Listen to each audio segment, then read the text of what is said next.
Thomas and Friends, Book 14, Oliver the Great Western Engine.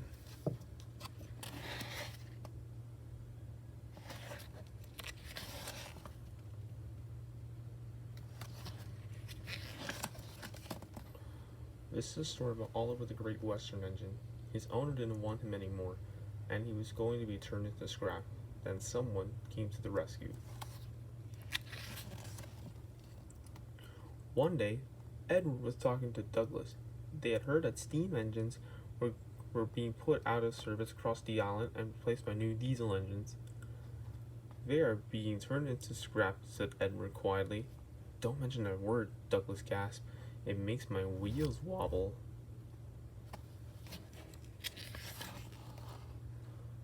I agree, replied Edward, but the Fat Controller says he will make sure that there are always steam engines on his railway. I'm glad we work with the Fat Controller, smiled Douglas.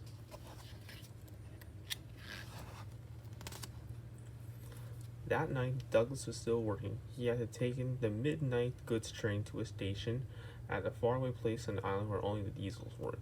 He was just shunting, ready for his return journey, when he heard a faint hiss. That sounds like a steam engine, he thought, in surprise. The hiss came again. Who's there? Asked Douglas. I'm Oliver, whispered a voice. Are you one of the Fat Controller's engines? I am proud of it, replied Douglas. Thank goodness, said the voice. In the darkness, Douglas could just make out a little western engine. This is my coach, Isabel, and my brake on tone, said the engine. We run out of coal, and I have no more steam. Well, what are you doing here? Asked Douglas. Escaping from the scrapyard, replied Oliver, trembling. Douglas shivered. I'll be glad to help you, he said. We'll make it look as though you're ready for scrap, and I'm taking you away.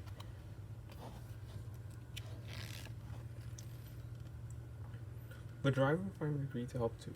Everyone worked fast. They took up Oliver's side rocks, wrote out transit labels, saying that he belonged to the Fat Controller, and chalked scrap all over him. Now time for me to turn around, panted Douglas. I'll have to run backwards. Douglas and Oliver started out on their journey, but before they could leave the station, they were stopped. Aha! Exclaimed the foreman, shining his torch at Oliver. A great western engine. His light flickered further back. With a western coach and a brake van, you can't take these. But they're all for us. See for yourself, exclaimed Douglas's driver. Douglas's driver showed him the transit labels. Oliver and Douglas hardly dared to breathe. The foreman looked all over Oliver. Seems an over. You can driver, he said. Phew, that was a near thing, puffed Douglas. We had worse, smiled Oliver. We were nearly caught getting here and had to hide on an old quarry branch for 3 days. I was very frightened. I'm not surprised, replied Douglas, and they forged ahead. It was daylight when the journey ended. We're home, cried Douglas as they reached the Fat Controller's railway. I know just the place for you, and he showed them an empty siding nicely hidden away. Goodbye, and thank you, whispered Oliver. I was happy to help, smiled Douglas, and he puffed away. Back at the sheds, Douglas told the other engines all about Oliver. They were really surprised. They were really excited, and agreed that something must be done for them. The Fat Controller had to know, said James. Douglas should tell him at once, added Gordon firmly. Well, I'm here, said a cheerful voice. Now, what's all this about? It was the Fat Controller. The engines were silent. Beg your pardon, sir, but we do need another engine, said Duck quietly at last. Yes, sir. A steam engine, sir, said Gordon. We do indeed, replied the Fat Controller. I'm afraid that unless you want to save from scrap, there is little hope. But sir, burst out Douglas. But sir, burst out Douglas. One has been. Who told you that, Douglas? Asked the Fat Controller. The engines looked nervously at each other. Sir, I saved him, muttered Douglas. You saved a steam engine? Exclaimed the Fat Controller. I want to hear everything.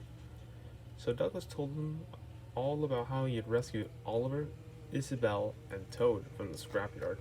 When he had finished, the Fat Controller smiled. "I'm proud of you, Douglas," he said.